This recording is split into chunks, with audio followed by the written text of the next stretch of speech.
Ang mayaman kong asawa. Kabanata 1931. Food for nothing. Ang estilo ng paggastos ng pamilya si ay talagang lampas sa imahinasyon ng mga ordinaryong tao. Upang mahuli si Chinyu, nagpadala sila ng semi-saint. Tumingin si Chinyu kay Gu Xinghe, kalmado pa rin gaya ng dati. Pwede mo ba akong gawa ng isa pang pot ng tsaa? Nakangiting sabi ni Chinyu. Dumilim ang mukha ni Gu Xinghe habang nanunuya at sinabing, may mood ka pa bang uminom ng tsaa? Anong mali? Sabi ni Chinyu na may mahinang ngiti. Natatakot ka bang tumakas ako? Ibinuka ni Gu Xinghe ang kanyang bibig at magsasalita na sana nang iwinagayway ng semi-saint ang kanyang kamay at sinabing, hayaan siyang uminom. Walang pagpipilian si Gu Xinghe kundi magtimpla ng bagong tsaa para kay Chinyu. Umigop si Chinyu at umiling. Gu Xinghe, masyadong mataas ang tingin mo sa akin. Naglakas loob ka lang bang iwaksi ang lahat ng pagkukunwari ng kabaitan pagkatapos magdala ng semi-saint? Tawa ng tawa si Gu Xinghe at sinabing, tinatawag itong foolproof.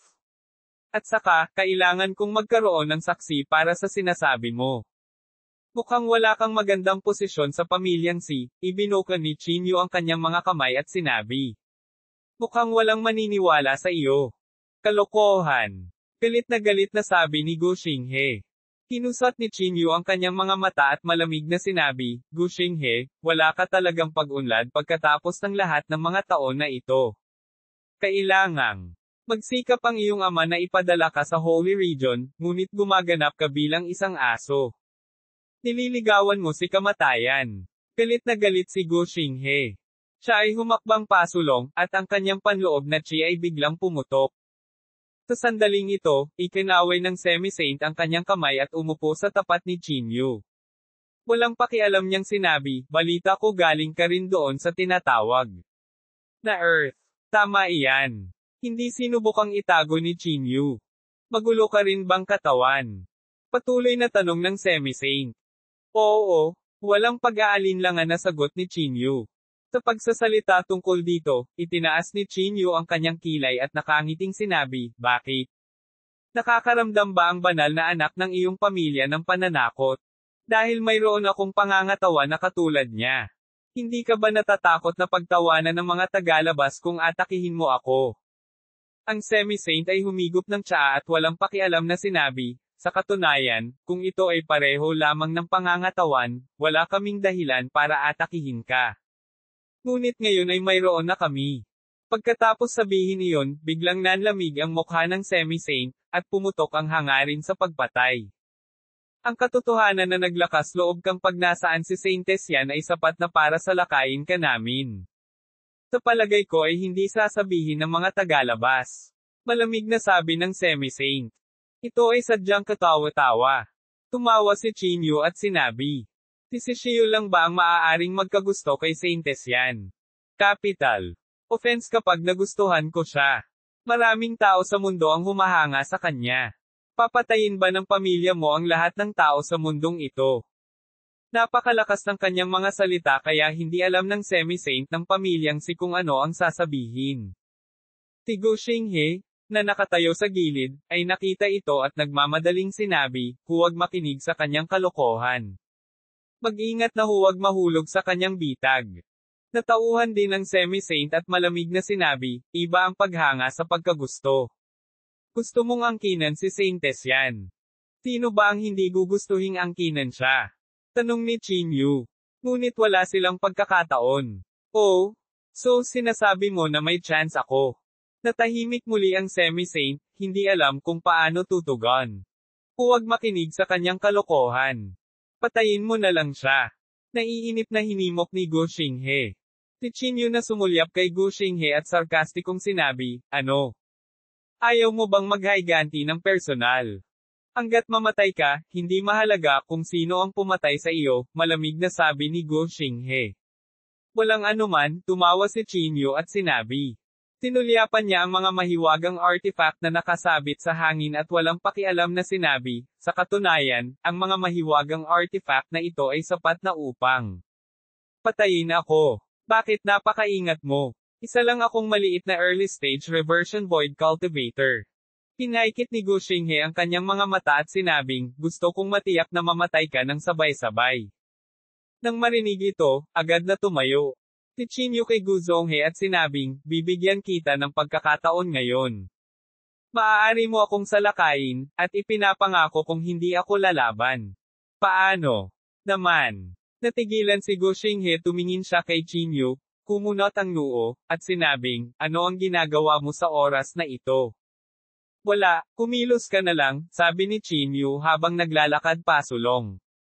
Ang mukha ni Gu Xinghe, at hindi man lang siya naglakas loob na tingnan si Qin Yu sa mata. Nang makitang papalapit si Qin Yu, mas nakaramdam si Gu Xinghe. Tuldok, nakangiti si Qin Yu, ngunit tila may sarkasmo na nakatago sa kanyang ngiti. Gayunpaman, tila walang intensyon si Gu Xinghe na umatake sa halip, patuloy siyang umatras. Sa kanyang isip, tiyak na naglalaro si Qin Yu ng isang uri ng panlilinlang. Kumawa ka. Biglang sumigaw si Qin Yu. Nawalan ng balanse si Gu Xinghe at bumagsak sa lupa. Nang makita ito, hindi napigilan ni Qin Yu na matawa, ito ba ang Panginoon ng lungsod ng Seren South City? Nakakahiya. Hindi man lang siya nang ahas na. Salakayin ako. Walang kwenta. Ang ekspresyon ng semi-saint ay lubhang hindi magandang tingnan. Madilim ang kanyang mukha, at tila hindi siya nasisiyahan kay Gu Xinghe. Kung hindi ka maglakas loob na kumilos, gagawin ko. Parang sinamantala ng General-in-Chief ang pagkakataon at agad na umakbang. Alam ng sino mang may matalinong mata ang intensyon ng General-in-Chief. Gusto niyang gamitin ang pagkakataong ito para magpakitang gilas at umangat sa tuktok. Sa pakiramdam na hindi tama, si Gu Xinghe ay nagmamadaling sumigaw, huwag. Sa kasamaang palad, ayaw palampasin ng General-in-Chief ang pagkakataong ito. Ang kanyang palad ay parang kuko ng agila, walang awa na humahampas sa ulo ni Qin Yu. Gaya nga ng sinabi ni Qin Yu, tumayo siya roon nang hindi gumagalaw at hinayaang tumama ang sampal sa kanyang ulo. Sa isang malutong na tunog ng crack, ang ulo ni Qin Yu ay nabasag ng kanyang palad. Bumagsak ang katawan ni Qin Yu sa lupa. Nakahandusay siya sa lupa, umaagos ang dugo. Nalito si Gu Xinghe. Natigilan ang lahat. Namatay ba si Qin Yu ng ganito? Hindi. Hindi pwede. Agad na natarante si Gu Xinghe. Kung alam niyang mangyayari ito, hindi siya matatakot ng ganito. Kung siya ang gagawa ng hakbang, hindi lang siya maghihiganti, kundi pahahalagahan din siya ng pamilyang Si. Gayunpaman, pinalampas niya ang gayong pagkakataon dahil sa kaduwagan sa kanyang puso. Ang General-in-Chief ay labis na nasasabik. Ikinulong niya ang kanyang mga kamay at sinabing, patay na si Qin Yu. Hindi umimik ang semi-saint. Umigop siya ng tsaa, bumantong hininga, at dahan-daang sinabi, talagang minaliit namin siya. Ang General-in-Chief ay natigilan at naguguluhan na nagtanong, ano ang ibig mong sabihin dyan? Tinulyapan ng semi-saint ang katawan ni Qin Yu at malamig na sinabi, tingnan mong mabuti. Ano iyon? Napatingin ang lahat at nakitang naging ron ang katawan ni Qin Yu. Paano ito? Ito. Isa itong clone. Ang General-in-Chief ay natulala, habang si Gu Xinghe ay may halo-halong damdamin sa kanyang puso na. Si Qin Yu ay hindi pa rin niya mapangalagaan ang kanyang posisyon. Sinamantala ni Gu Xinghe ang pagkakataon na titigan ng General-in-Chief. Kasalanan ko, sabi ng semi-saint, na ikinakaway ang kanyang kamay. Hindi ko talaga nakita iyon. 1932 A man without money is no man at all. Kumunat ang noo ni Gu Xinghe at humakbang pasulong, sinabing, kasalanan ko kung hindi ko siya bantayan at hindi makuha ang kanyang tiwala. Magpapadala ako ng isang tao para hanapin siya ngayon. Hindi na kailangan, iwinagayway ng semi-saint ang kanyang kamay, bumantong hininga, at sinabi. Dapat nakatakas na siya ngayon. Natahimik ang lahat, nagulat sa kinalabasan nito. Sa kabilang dulo, ang tunay na katawan ni Qin Yu ay dumating sa ore storage room sa Seren South City. Si Qin Yu ay hindi kailanman nagtiwala kay Gu Xinghe sa simula pa lang. Sa kanyang pagkatao, hinding-hindi niya bibitawan ang kanyang pagkamuhi. Sa pagtingin sa mga ore sa harap niya, hindi napigilan ni Qin Yu na mapabuntong hininga. Kung ang mga ores na ito ay ipapa-auction, dapat na maibenta nila sa halagang medyo pera, naisip ni Chinyu sa kanyang sarili. Gayunpaman, hindi maalis ni Chinyu ang napakaraming ore sa isang pagkakataon. Walang magawa, sinubukan lamang ni Chinyu na kunin ang pinakamaraming kaya niya. Sa ilang sandali, ang spatial magic artifact ni Chinyu ay puno ng ores. Matapos makuha ang mga ores, hindi siya nang ahas na manatili sa Seren South City at mabilis na umalis. Pagkatapos niyang tumakas mula sa Seren South City, nagsimulang mag-alala si Chinyu. Marahil ay hindi na niya maitago ang bagay sa pagitan nila ni Yanrozo. Hindi niya lang alam kung ano ang gagawin ng pamilyang si. Dumating si Chinyu sa isang inn at nagplanong manatili pansamantala. Gayunpaman, nang ilabas niya ang kanyang card, napagtanto niyang wala ni isang sentimo ang laman nito. Hindi mapigilan ni Chinyu na matigilan. Ngumiti siya ng mapait at sinabing, kaso ang taong walang pera ay hindi tao. Di man it, bagamat posible ang barter sa Holy Region, ang mga spirit coins pa rin ang karaniwang pera. Hanggat sapat ang halaga, mabibili ng isa ang anumang kayamanan. Ngunit hindi naintindihan ni Chinyu. Hindi niya alam kung sino ang nagbigay ng pera at ang layunin nito. Mukhang kailangan kong kumita ng pera, naisip ni Chinyu sa sarili. Walang pagpipilian si Chinyu kundi manatili sa ilang pansamantala. Nang gabing iyon, tumingin siya sa langit na puno ng mga bituin at hindi niya maiwasang mapalalim sa pag-iisip. Dahil alam na ng pamilyang si ang bagay na iyon, magpapadala sila ng mga tao para paalisan siya ng tahimik kahit na si Shio ay hindi kumikilos sa kanya. Ang pinaka-nakakatakot ay ganap na maitago ng pamilyang si ang balita, at walang makakaalam nito. At, hindi masisira ang reputasyon ng pamilyang si. Sa kakayahan ng pamilyang si, hahanapin nila ako sa madaling panahon, naisip ni Chinyu sa kanyang sarili. Pagkatapos ng maraming pag-iisip, nagpa siya si Chinyu.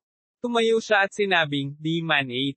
Imbes na maupo dito at maghintay na mamatay, mas mabuting magkusa na umatake." Gumawa si Chinyu ng napakalaking peligrosong plano sa sandaling ito. Iyon ay para sabihin sa mundo na gusto niyang ituloy si Yanrozo. Dahil doon, hindi na naitago ng pamilyang si ang balita. "Babalik ako sa pamilya yan bukas." Di man it, nagmura si Chinyu. Siyempre, may downside sa paggawa nito. Hindi lamang niya sasaktan ang pamilya si, ngunit malamang nasasaktan din niya ang pamilya yan. Ngunit wala nang pakialam si Chinyu. Sandali lang, at wala na siyang ibang paraan para iligtas ang kanyang buhay. Nang sumunod na araw, umalis si Chinyu patungo sa pamilya yan. Gayunpaman, hinarang siya ng dalawang tao sa kalagitnaan. Hindi estranghero ang dalawa. Sila ang dalawang elder ng pamilya Yao na nagpaabot ng kanilang imbitasyon sa kanya mula pa noong una. Nang makita sila, mabilis na yumuko si Chinyu at sinabing, pagbati sa dalawang nakatatanda. "Kabataang kaibigan na si Chin, dahil dumating ka sa Zhongzhou, bakit hindi ka pumunta sa pamilyang Yao?" Nakangiting tanong ng dalawa. "Pasensya na talaga," awkward na sabi ni Chinyu. "May problema ako sa daan." Hahaha. Hindi napigilan ng dalawa ang tumawa. "Batang kaibigang Chin, ang aming pamilyang Yao ay interesado pa rin sa iyo. Kung hindi ka utol, bakit hindi mo ako sundan sa pamilya Yao ngayon?" Natahimik si Chinyu saglit at hindi sumagot. Ang pagpunta sa pamilyang Yao ay tila isang magandang pagpipilian dahil ang pamilyang si ay hindi maaaring pumunta sa pamilyang Yao upang pumatay ng mga tao.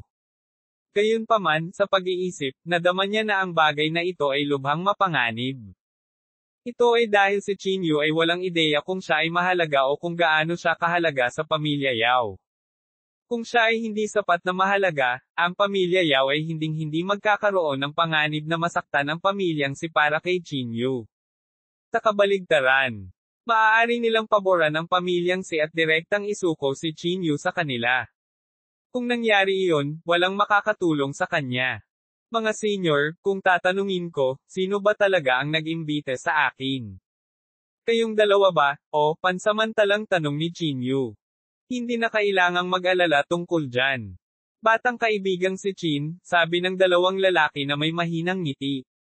"Sa madaling salita, ang aming pamilyang Yao ay tapat sa iyo. Nang makita silang hindi nagsisiwalat ng anuman, si Chinyu ay natural na hindi nang ahas na magmadali. Nakangiti niyang sabi, paano ito? Bibisitahin ko ang pamilya Yao sa loob ng ilang araw. Sige, ito ay isang deal, sabi ng dalawang matatandang lalaki. Bago sila umalis, sinabi nila kay Chinyu kung sino sila. Sila ang mga executive ng pamilya Yao, na may mataas na katayuan. Kung sila ay mga panlabas o panloob na executive, si Chinyu ay nahihiya na magtanong. Bagamat parehong nasa executive positions, may malaking pagkakaiba sa kanilang katayuan. Pagkaalis nila, hindi nag-aksaya ng oras si Chinyu at nagmamadaling bumalik sa pamilya Yan. Kasabay nito, ang semi-saint ay bumalik sa pamilya Si. Dumiretso siya sa tirahan ni si Shio. Sa sandaling ito, hindi naglilinang si Shio. Nakatagpo siya ng isang bottleneck sa panahong ito at nabigong sumulong pa sa kanyang paglilinang. Kaya huminto siya sa paglilinang. Lumapit ang semi-saint kay si Shio, Yumoko, at nagsabi, pagbati, banal na anak. Tinulyapan siya ni si Shio at sinabing, mayroon ba? Mabilis na yumuko ang semi-saint at sinabi kay si Shio ang nangyari. Matapos marinig ang kanyang sinabi, si Shifeng, na nasa tabi ni si Shio, ay agad na nagsabing nagulat, tulad ng inaasahan, itong Chinyu ay talagang nanggaling sa tinatawag na Earth. Tama ang iyong hula. Malungkot ang ekspresyon ni si Shio. Malamig niyang sinabi, totoo ba ang impormasyon? Totoo. Nakita ko ito ng sarili kong mga mata. Mabilis na sabi ng semi-saint. Huminga ng malalim si Shio at dahan-daang sinabi, nasaan siya? Tumakas siya. Dapat ba tayong magpadala ng isang tao upang hanapin siya? Sabi ng semi-saint. Natahimik sandali si Shio na para bang nag-aalala siya sa kanyang reputasyon. Si Shifeng, sa tabi, ay tila napansin ang kanyang pag-aalala. Agad siyang tumawa at sinabing, Kuya Yu, huwag kang mag-alala. Walang makakapansin nito kung papatayin natin si Chinyu. Si Shio, na nasa bottleneck sa kanyang cultivation, ay tila lalong nairita. Gawin mo kung ano ang nakikita mong angkop, sabi niya, winawagayway ang kanyang kamay. Oo. Tuldok. Sa sandaling ito, nagmamadali si Chinyu sa pamilya Yan. Gayunpaman, ang lugar na ito ay masyadong malayo sa pamilya Yan. Sa bilis ni Chinyu, malamang na mamatay siya sa pagod sa daan. Parang kailangan kong umasa sa formation. Napabuntong hininga si Chinyu. Gayunpaman, wala siyang pera sa kamay at hindi niya kayang pumunta sa istasyon. Pagkatapos ng maraming pag-iisip, nagpa siya si Chinyu na magbenta ng 2 ore para sa pera. 1,933 Lord Zhu. Upang palitan sila ng pera, kinailangan niyang maghanap ng palengke para ibenta ang mga ito. Ang merkado sa Holy Region ay talagang hindi maliit. Ang isang ordinaryong maliit na pamilihan ay tiyak na hindi kayang bilhin ang mga ores na ito, kaya't maaari lamang siyang maghanap ng mas malaking pamilihan. Gayunpaman, ang mas malalaking pamilihan sa Holy Region ay karaniwang kontrolado ng 9 na maharlikang pamilya. Tiyak na hindi makakapunta si Chinyu sa anumang palengke na may kaugnayan sa pamilyang Si.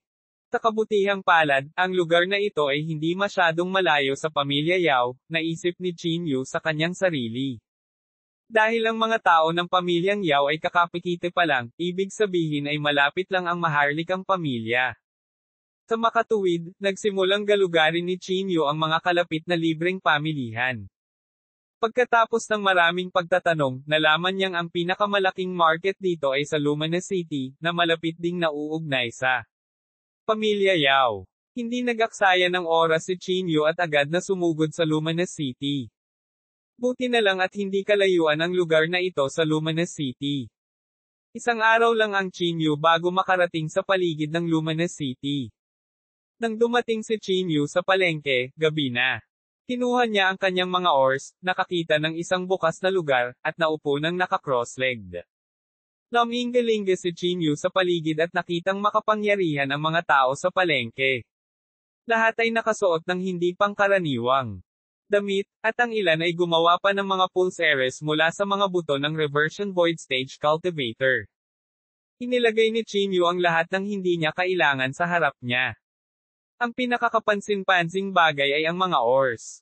Pagkatapos, bahagyang ipinikit ni Chinyu ang kanyang mga mata at hinintay na dumating ang nakatakdang tao.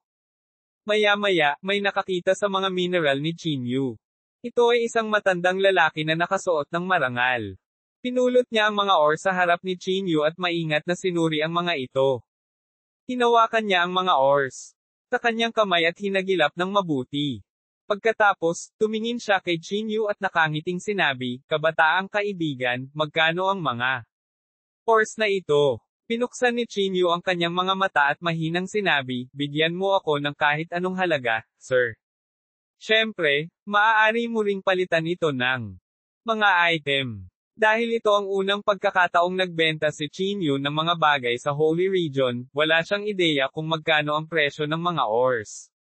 Sa halip na makita, mas mabuting hayaan ang kabilang partido na magbid. Paano ang tungkol sa 10 milyong mga spirit coins? Tanong ng matanda pagkatapos ng ilang pag-iisip. Bahagyang sumimangot si Chinyu at tila hindi makapagdesisyon. "Pakiusap, huwag mo akong pagtawanan, sir," nakangiting sabi ni Chinyu. "Ito ay hindi isang repolyo na makikita mo sa kalye." Hahaha. Nang makita ito ng matanda, hindi napigilan ng matanda na mapatawa.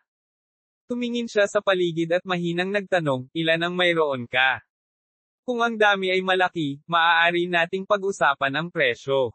"Sir, parang marami kang gusto." Kumunat ang noo ni Chinyu at nagtanong. "Depende yan sa dami mo. Sinong mag-iisip na magkaroon ng marami nito?" Sabi ng matandang lalaki sa mahinang boses. "Mayroon akong 10, sabi ni Chinyu pagkatapos ng ilang pag-iisip. "Kukunin ko lahat. Bigyan mo ako ng presyo," walang kaunting pag-aalinlangan ang matandang lalaki. "Nagbibid ka ng presyo, ngunit sana ay hindi mo na ako muling pagtawanan. Kung hindi, mas gugustuhin kong hindi ibenta ang mga ito sa iyo," sabi ni Chinyu na may seryosong tingin. Mukhang naisip ng matanda na hindi madaling lokohin si Chinyu. Nag-isip siya saglit at sinabing, "Paano ito? Bibigyan kita ng 500 milyong spirit coins para sa 10. Ano sa palagay mo?" Nang marinig ni Chinyu ang kanyang mga salita, napangiti si Chinyu sa kanyang puso. Ang matandang ito ay humiling lamang ng 10 milyon bawat piraso. Pero sa isang kisap mata, 5 beses na siyang nagtaas ng presyo. Mula dito, tila narito ang matandang ito upang pumili ng ilang murang gamit. Kung ganoon, hindi kailangang maging magalang si Chinyu. Kinawian niya ang kanyang kamay at sinabing, 5 bilyon, hindi bababa sa 1 sentimo. "Okay, pumayag ako." Walang iniisip na tumango ang matanda. "Pumayag ka." Natigilan si Chinyu, at medyo naging pangit ang kanyang mukha. "Di man ito. Maliit ba ang hiniling ko?" Sumang-ayon talaga ang matandang ito. Gayunpaman, tila hindi nararapat na magbago ang isip niya ngayon. Saglit na nag-isip si Chinyu at nakangiting sinabi, "Sa totoo lang, mayroon akong 20 sa aking mga kamay. Gusto kong magtabi ng 10 para sa aking sarili, ngunit kapos ako sa pera. Kaya't maaari ko lang silang ibenta. Hindi ko alam kung makukuha mo silang lahat." 20. Lumiwanag ang mga mata ng matanda, at hindi nag-iisip, "Bibigyan kita ng 10 bilyon. Gusto ko silang lahat. Hindi ganito ang halaga ng 20 piraso, umiling si Chinyu. "Kung ganoon, magkano ang gusto mo?" "Diretso lang." Prangka ang matanda. 50 bilyon. Nag-ipon ng lakas ng loob si Chinyu at sinabi, 50 bilyon. Hinawakan ng matanda ang kanyang baba. Pagkatapos mag-isip sandali, sinabi niya, "Deal." Ngunit wala akong ganoong kalaking pera sa kamay ngayon. Natatakot akong mahirapan ka para sumama sa akin. Di man it, ayos na ang 50 bilyon. Napatulala si Chinyu. Napakawalang halaga ba ng pera sa Holy Region? O ang mga oro sa kanyang mga kamay ay talagang sapat na mahalaga? "Binata, ang presyong ito ay nasa taas na nito. Maliban sa akin, natatakot ako na walang ibang makakaya ng presyong ito," sabi ng matanda na may mahinang ngiti nang makita niyang nag-aalangan si Chinyu. Nag-isip sandali si Chinyu at naramdaman niyang makatuwiran ang presyo. Marami pa rin siyang hawak sa kanyang mga kamay. Then I wish us a happy collaboration, sabi niya habang tumatayo. Hahaha. Okay, sumama ka sa akin para kunin ang pera. Natatakot ako na mag-apply ako sa sekta ng ganoon kalaking halaga. Nakangiting sabi ng matanda. Sumang-ayon si Chinyu. Iniligpit niya ang mga oars at sumunod sa matanda para kunin ang pera. Umalis ang dalawa sa palengke at tumakbo sa malayo. Habang nasa daan, hindi umimik ang matanda at nagmamadaling sumabay kay Chinyu. Sa kalagitnaan, nakita ni Chinyu ang isang malaking estatwa sa gitna ng Luminous City. Ang estatwa ay Katanji tanging inukit. Kahit sa malayo, ramdam na ramdam ng isa ang lakas at aura ng kanyang katawan. Ito ay parang buhay sa itsura. Nang makitang sinusukat ni Chinyu ang rebulto, sinabi ng matandang lalaki, si Lord Zhu, iyon. Lord Zhu. Sino siya? Ang City Lord. Tanong ni Chinyu. Tumawa ang matandang lalaki at sinabing, binata, hindi mo man lang kilala kung sino si Lord Zhu. Siya ang sikat na tribulation stage na dakilang cultivator ng pamilya Yao. Minsan ay nakipag-away siya sa isang immortal emperor nang hindi siya dehado noong nasa tribulation stage siya. Isa siya sa pinakamakapangyarihang tribulation stage cultivator sa kasaysayan. Agad namang nabigla si Chinyu. Isang tribulation stage cultivator ang nakipaglaban sa isang immortal emperor. Ito ay sadyang hindi narinig. Ang tribulation stage at immortal emperor ay dalawang ganap na magkaibang cultivation realms. Nagkaroon ng mundo ng pagkakaiba. Sa pagitan ng dalawa, naintindihan ng mga immortal emperor ang sarili nilang Dao at nakabuo pa ng sarili nilang mga diskarte sa Dao. Bagamat makapangyarihan ang tribulation stage, hindi ito makakaalis sa Great Dao ng langit at lupa. Hindi pagmamalabos na sabihin na ang isang pag-iisip mula sa isang immortal emperor ay maaaring gawing abo ang hindi mabilang na mga magsasaka sa tribulation stage sa isang iglap. Mukhang wala ka talagang alam tungkol kay Lord Zhu, makahulugang sabi ng matanda. Ang kasaysayan ng banal na rehiyon ay talagang napakatalino at kahanga-hanga, sabi ni Chinyu na may kaunting emosyon. Sigurado, nakangiting sabi ng matandang lalaki. Ang banal na rehiyon ay minsang gumawa ng maraming tao na nasa mataas na espiritu. Kung si Lord Zhu ay napakalakas na sa tribulation stage, gaano siya kitikot kapag siya ay tumuntong sa Immortal Emperor stage? Tanong ni Chinyu sa malalim na boses. Nang marinig ito ng matandang lalaki, hindi niya maiwasang mapabuntong hininga at sabihing, nakakalungkot na huminto si Lord Zhu sa tribulation stage at hindi niya nagawang gawin ang huling hakbang kahit na sa kanyang kamatayan. 1934 na good deed sect. Bakit ganoon? Lalong naguluhan si Chinyu. Sumulyap ang matandang lalaki kay Chinyu at sinabing, napakabihirang makatuntong sa kaharian ng Immortal Emperor. Siyempre, hindi ito ang pangunahing punto. Ang pangunahing punto ay nabuhay sina Lord Zhu at Immortal Emperor Tianming sa parehong panahon, ibig sabihin, nakatadhana siyang hindi maging pinakamakapangyarihang tao sa mundo. Walang kamatayang Emperador Tianming. Yan Tianming. Ang pinakamakapangyarihang Immortal Emperor ng pamilya yan. Walang ibang sinabi si Chinyu. Ang kapangyarihan ni Yan Tianming ay hindi na kailangang sabihin. Mag-isa niyang ginawang. Siyam ang 8 aristokratikong pamilya. Tapat na iyon para patunayan kung gaano siya kitikot. Hindi nagtagal, umalis ang dalawa sa Luminous City at naglakad sa malayo. Isang bundok na kagubatan ang nasa harapan nila. Hindi ito isang ordinaryong kagubatan, ngunit sinakop ng Azure Rock Forest ang pinakamalaking lugar sa Holy Region. Hindi pa tayo nakakarating. Nang makita ito, hindi mapigilan ni Chinyu na sumimangot. Itinuro ng matandang lalaki ang Azure Rock Forest at sinabing, nasa harap lang ito. Sa Azure Rock Forest, hindi maiwasan ni Chinyu na magulat. Tama, tumango ang matandang lalaki at sinabi. Agad nitong ipinaalala kay Chinyu ang kanyang karanasan malapit sa Azure Rock Forest. Sa oras na iyon, nagtipon si Chinyu ng mahalagang impormasyon sa isang auction malapit sa Azure Rock Forest. May lalabas mula sa kailaliman ng Azure Rock Forest, at sa tuwing lalabas sila, maglalabas sila ng isang pambihirang kayamanan. Ang matandang ito ba ay mula sa kailaliman ng Azure Rock Forest? Agad na natuwa si Chinyu. Mayroong maraming mga alamat tungkol sa kalaliman ng Azure Rock Forest. Kung tungkol sa kung anong uri ng pag-iral ang naroon, walang nakakaalam. Kahit na ang siyam na dakilang aristokratikong pamilya ay walang anumang impormasyon. Habang nag-iisip si Chinyu, humakbang ang dalawa sa Azure Rock Forest. Ikinumpas ng matanda ang kanyang kamay, at isang panloob na chi ang lumabas sa kanyang palad. Ang panloob na chi na ito ay bumalot sa kanilang dalawa, bumagsak sa kanilang mga katawan. Ano ito? Tanong ni Chinyu, nalilito. Ito ay isang espesyal na panloob na chi. Hanggat nadungisan ka nito, hindi ka makikilala ng demonic beast, sabi ng matandang lalaki na may kasamang isang mahinang ngiti.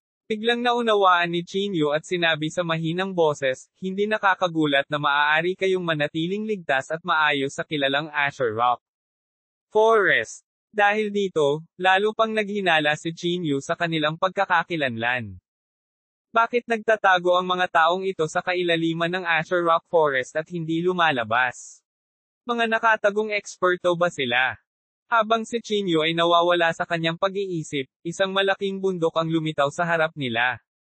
Bagamat ang hanay ng bundok na ito ay pinagsama sa paligid, hindi ito isang tunay na bundok kung mas malapitan, ngunit sa halip, ito ay hinagis mula sa isang mahiwagang artifact. Nasa harap, itinuro ng matandang lalaki ang bundok at sinabi. Nang makita ito, hindi napigilan ni Chinyu ang pag-ungol, hindi ito maituturing na lalim. Sa karamihan, nasa labas lang tayo. Kaya, hindi sila nagtatago sa kailaliman. Hindi pinansin ng matandang lalaki ang mga salita ni Chinyu at humakbang sa bundok kasama niya. Pagkapasok, isang espesyal na amoy ang agad na umanib sa kanyang ilong. Ang bango na ito ay eksaktong kapareho ng mula sa palad ng matanda. Sa bulubundukin, ito ay isang buong bagong mundo. Ang kadilimang naisip niya ay hindi umiral, kundi liwanag sa halip. Sa sandaling pumasok si Chinyu, biglang nagsara ang gate ng bundok, at ilang tao ang lumabas mula sa dilim. Iba sila sa matandang lalaki. Tila iisa ang suot nila, at ang napakalaking salitang, kabaitan, ay nakasulat sa kanila. Talagang gumagawa siya ng mabubuting gawa. Nang makita ito, mas kumbinsido si Chinyu sa kanyang iniisip. Pagbati, mga nakatatanda. Sa pag-iisip ng lahat ng kabutihang ginawa nila, hindi maiwasan ni Chinyu na yumuko para ipakita ang kanyang paggalang. Gayunpaman, sa sandaling ito, biglang nagbago ang ekspresyon ng matandang lalaki. Gumisi siya at sinabing, napakabait mo, bata. Wala pa ring napansing kakaiba si Chinyu. Ngumiti siya at sinabi, ang mga dakilang gawa ng mga nakatatanda ay talagang karapat-dapat na hanggan. Mga dakilang gawa. Gumisi ang matanda at sinabing, anak, ikaw ba ang baliw, o kami? Saan? Nanggaling ang makalangit na banal na bato sa iyong kamay. Sabihin mo sa akin ang totoo. Naghalo ang echo sa malalakas na alon ng tawa nila, na hindi maiwasang makaramdam ng inis sa mga tao. Kumunat ang noo ni Chinyu at nalilitong sinabi, mga senior, bakit kayo tumatawa ng ganito? Mga dakilang gawa. Gumisi ang matanda at sinabing, anak, ikaw ba ang baliw o kami? Saan? Nanggaling ang makalangit na banal na bato sa iyong kamay. Sabihin mo sa akin ang totoo. Bahagyang kumunat ang noo ni Chinyu. Sa sandaling ito, sa wakas ay napagtanto niyang may mali. Senior, anong ibig mong sabihin dito? Kinusat ni Chinyu ang kanyang mga mata at tahimik na inayos ang panloob na chi sa kanyang katawan. Mayroon kang 20 makalangit na mga banal na bato, sabi ng matanda na may malamig na mukha. Hindi naman maliit na halaga yan. Dapat may iba ka pang kayamanan, di ba? Ibigay mo lahat. Unti-unting nanlamig ang mukha ni Chinyu.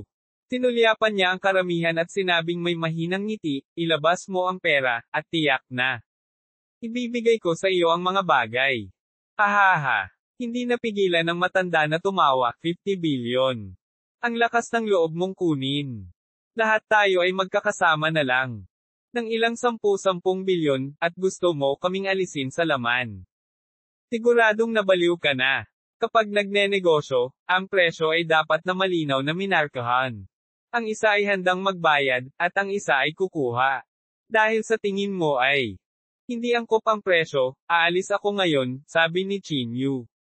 Pagkasabi nito, tumalikod si Chinyu at aalis na sana.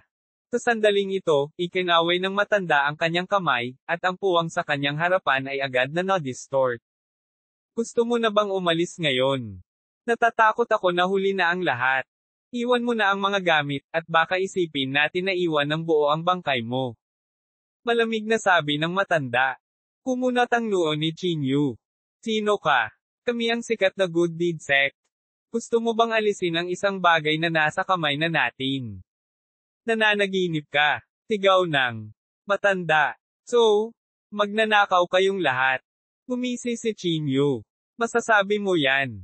Hindi man lang nakaramdam ng hiya ang matanda. Sa halip, ipinagmamalaki niya ang kanyang sarili. Hinawakan ni Chinyu ang kanyang baba at sinabing, maaari kong ibigay sa iyo ang mga bagay, ngunit kailangan mo akong palayain. Dapat ay mayroon kang ilang profesional na etika, tama, na naginip ka. Kung pakakawalan kita, tiyak na malalantad ang ating lugar, malamig na mukha ng matanda. Namingalinga si Chinyu sa paligid at pansamantalang nagtanong, kaya matagal ka nang nagtatago dito. Sa palagay ko ay dapat mayroong maraming kayamanan dito. Ano ang kinalaman nito sa iyo? Tumaas ang kilay ng matanda at may malabong ngiti. Kinaway-kaway ni Chinyu ang kanyang kamay at sinabing, wala. Gusto ko lang makita kung gaano ka kakaya. Matagal ka nang nagtatago dito. Hindi ka maituturing na magnanakaw kung wala kang nakuhang mga kayamanan. Anak, hindi mo ba talaga narinig ang tungkol sa good deed sect natin? Sa oras na ito, sumigaw ang isang magsasaka sa likod ng matanda. Bago pa makasagot si Chinyu, ikinaway ng matanda ang kanyang kamay at sinabing, bata na ang batang ito. Hindi niya narinig ang tungkol kay Lord Zhu. Malamang kararating lang niya rito. No wonder. Namulat ang iba. Kinusot-kusot ng matandang lalaki ang kanyang mga mata at sinabing, anak, ang dami mong tanong. Ano ang gusto mo? Ibibigay mo ba ang mga bagay, o gusto mong gawin namin ito? Nag-isip sandali si Chinyu at ngumiti, paano ito? Ibigay mo sa akin ang lahat ng kayamanan at pera sa kuwebang ito, at pakakawalan kita. 1935 The Holiest Magical Artifact of Dao. Natigilan ang matanda. Parang hindi siya makapaniwala sa sinabi ni Chinyu. Baliw ka ba? Masasabi mo talaga ang mga hindi makatutuhanang bagay. Galit na sabi ng matanda. Ako ay isang taong masunurin sa batas, nakangiting sabi ni Chinyu. Pera lang ang gusto ko. Basta ibigay mo sa akin ang pera, pangako hindi kita papatayin. Nililigawan mo si kamatayan. Galit na galit ang matanda. Ibinaluktot niya ang kanyang daliri at nagsimulang gumuho ang espasyo sa paligid ni Chinyu na parabang dudurugin siya nito hanggang sa mamatay. Gayunpaman, ang isang maliit na trick ay hindi makakasakit kay Chinyu. Ang katawan ni Chinyu ay nagbuga ng gininto ang liwanag, at ang kanyang napakatigas na katawan ay agad na tumigil sa pagbagsak ng espasyo. Sinubukan ng matanda na kontrolin ang espasyo ng buong lakas, ngunit hindi na niya maibaluktot ang kanyang daliri. Ito lang ba ang mayroon ka? Matandang lalaki, mali ang kalkulasyon mo. Malamig na sabi ni Chinyu. Sa sandaling matapos siyang magsalita, ang gintong liwanag sa katawan ni Chinyu ay sumabog at agad na nabasag ang espasyo. Tungkol naman sa matanda, napaatras siya ng puwersang ito. Umatras ng ilang hakbang ang kanyang katawan, at sumasakit ang kanyang mga daliri sa gulat. May kakayahan ka. Bahagyang kumunat ang noo ng matanda. Obviously, hindi niya inaasahan na ang isang early-stage reversion void cultivator ay magkakaroon ng ganoong nakakatakot na kapangyarihan. May kakaiba sa batang ito. Natatakot ako na mayroon siyang kakaibang background. Baka galing siya sa isang mahusay na aristokratikong pamilya. May nagpaalala sa matanda. Malamig na sumangot ang matanda at sinabing, kung siya ay mula sa isang maharlikang pamilya, hindi niya ibebenta ang makalangit na mga banal na bato. At saka, sa gayong mga kalagayan, hindi na natin siya mabubuhay. Sama-sama nating salakayin at patayin siya. Oo. Sabay-sabay na naglakad ang isang dosenang tao sa likod ng matanda. Ang kanilang mga katawan ay naglabas ng isang nakakatakot na aura, at ang malakas na presyon ay dumurog patungo kay Chinyu. Gayunpaman, si Chinyu ay walang kahit katiting na takot. Nakakuyom ang gintong kamao, humakbang siya pasulong at itinaas ang kanyang kamay para ilabas ang 10,000 spell-breaking punch. Ang kasalukuyang lakas ni Chinyu ay hindi kapani-pani walang nakakatakot. Kahit na nasa early stage pa lang siya ng reversion void. Marami siyang pamamaraan na nagpapahintulot sa kanyang suntok na maghiwalay ang langit at lupa. Malamig na ngumuso ang matanda. Gumawa siya ng selyo gamit ang kanyang mga kamay at agad na pinalapot ang isang gintong tarangkahan sa kanyang harapan, sinusubukang gawin harangan ng suntok na ito. Klang! Sa sandali ng pakikipag-ugnay, isang nakakabinging tunog ang umalangaw-ngaw. Napaatras ng ilang hakbang ang matanda, at nabasag ang gintong tarangkahan sa kanyang kamay. Nang makita ito, ang mga tao ay hindi na nang ahas na mag-alinlangan pa. Agad silang sumalakay ng magkasama upang sugpuin si Chinyu. Kahit na ang mga taong ito ay hindi malakas sa lakas, tiyak na hindi sila dapat maliitin. Kahit na si Chinyu ay hindi nang ahas na pabayaan kahit kaunti. Itinaas niya ang kanyang mga kamay, at dalawang gintong panloob na chi ang lumundag na parang dalawang gintong dragon. Sumipol sila at dumating agad. Boom! Sa isang sandali, ang buong bundok ay nanginag habang ang hindi mabilang na mga sinag ng liwanag ay bumaril sa kalangitan, na patuloy na sumasalamin sa isa't isa. Hindi sila binigyan ni Chinyu ng kahit katiting na pagkakataon na makahinga. Ang panloob na chi sa kanyang katawan ay sumambulat sa sukdulan, at ang kanyang mga paa ay tumapak sa line-word formula. Sa isang iglap, napunta siya sa isang tao. Natigilan ang magsasaka. Nagbago ang ekspresyon niya, at tumalikod siya para tumakbo. Sa kasamaang palad, sa walang katulad na bilis ni Chinyu, wala siyang pagkakataong makatakas. Ang malaking gininto ang kamay ay parang isang cattail leaf fan, walang awa na pumipindot. Pitik! Isang malutong na tunog ang narinig habang hinahampas ni Chinyu ang kanyang ulo. Di man it, nang makita ang nangyari, nagbago ang ekspresyon ng lahat. Ang maliit na magsasaka na ito sa maagang yugto ng reversion void sa harap nila ay malamang na hindi kasing simple ng kanyang hitsura. Hindi nag-aksaya ng oras si Chinyu.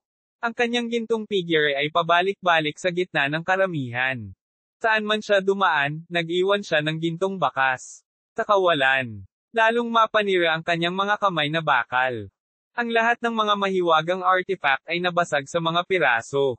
Maya-maya, bumagsak silang lahat sa lupa. Ang ekspresyon ng matanda ay lubhang hindi magandang tingnan. Nagmamadali niyang nilabas ang kanyang mahiwagang artifact. Ito ay isang horsetail whisk.